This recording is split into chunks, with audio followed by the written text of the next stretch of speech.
People imagined safety as walls and fire. Those walls were already deciding who would suffer. Comfort wasn't missing by accident. It was removed deliberately. They didn't build homes to feel safe. They built them to endure pressure. If you think survival meant warmth, you're already wrong. The structure proves it. Warmth was never guaranteed. Rest was never equal. Where you slept decided how long you lasted. That decision was made before winter arrived. These houses didn't protect people from hardship. They concentrated it. Every wall blocked one danger and trapped another. And once you were inside, there was no escape. The danger wasn't outside the village. It was built into the space itself. Once you understand that, the firelight stops looking warm. People imagine Viking homes as strongholds, warm, safe. That image collapses quickly. What they built to survive was also what slowly wore them down. They didn't just live in these houses, they endured them. And endurance shaped everything that followed, because the structure itself decided who stayed alive through winter, who slept, who froze, who never fully rested. And that hierarchy was silent. What matters here isn't craftsmanship, it's consequence. A Viking village wasn't designed for peace, it was designed for pressure. Pressure from weather, pressure from scarcity, pressure from too many people sharing too little space. Every beam carried a cost, every wall enforced a limit. But the cost didn't appear immediately.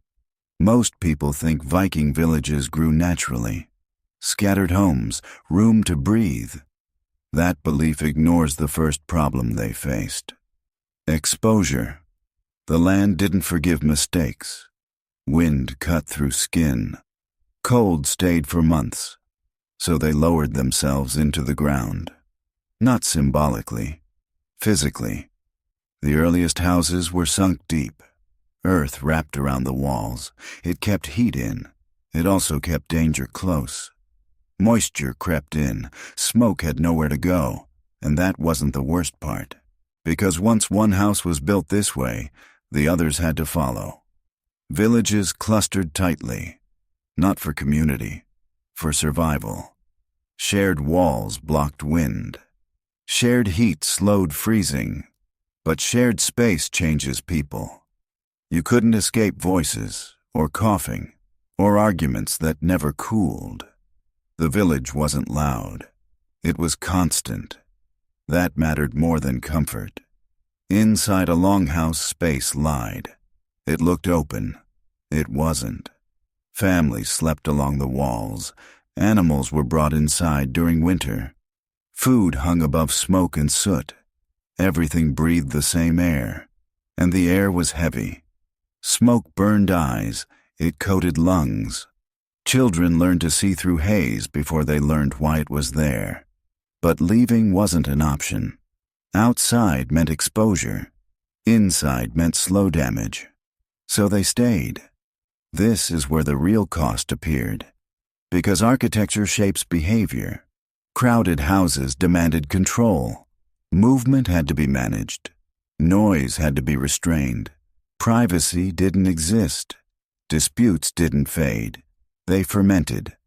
And when winter locked everyone inside, those tensions had nowhere to go. But even that wasn't the most dangerous part. The most dangerous part was what space taught people about value. Because a longhouse wasn't owned equally. Where you slept mattered. Closer to the fire meant importance. Farther away meant cold. Cold corners weren't accidents. They were assignments. And everyone knew it. A child learned where they belonged before they learned how to speak up.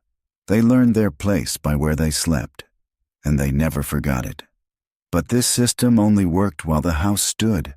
Fire changed everything. Most Viking houses were built fast. Wood, turf, thatch. Easy to repair, easy to lose. One spark could erase a family, and without a house, you weren't displaced. You were finished. Rebuilding took time. Time meant exposure, and exposure ended lives quietly.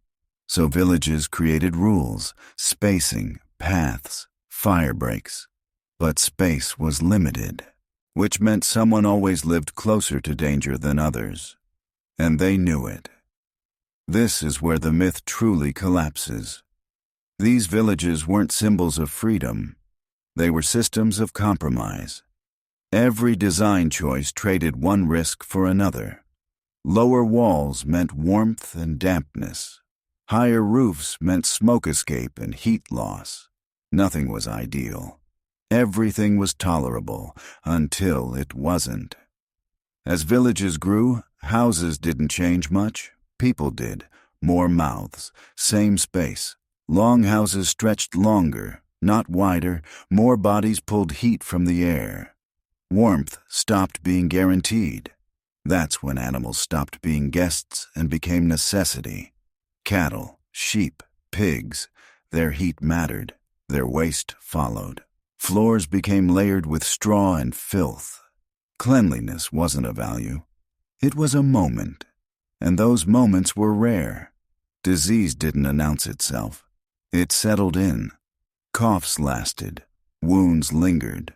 The house protected from cold and amplified sickness. Villages survived by accepting that trade. And then came waiting. Not silence, absence. When winter stretched too long, houses became holding cells. No travel, no trade, just endurance. That endurance shaped mindset. Risk became normal. Loss became expected. Houses weren't homes. They were shelters against inevitability. And that explains something important. People think Vikings built to last. They didn't. They built to be rebuilt. Wood rotted, turf collapsed, roofs caved under snow. Maintenance never ended. A village was a constant project. Stop repairing, and it vanished. That's why abandonment was common. Not dramatic, gradual. One house left empty, then another, until the village dissolved back into land. No monuments, no ruins, just absence. And that's the truth most stories avoid. Viking villages weren't heroic spaces. They were fragile systems holding against pressure from all sides. Built low, built close, built to survive winters, not centuries. They shaped people who accepted discomfort as normal, who understood that safety always came with a price. The houses didn't just shelter Vikings. They trained them to endure smoke, crowding, cold corners, to live without privacy, without certainty.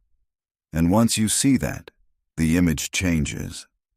These weren't romantic halls of firelight and song. They were calculated responses to a hostile world. Effective, costly, unforgiving. Because survival there wasn't about strength. It was about how much discomfort you could live with, and for how long.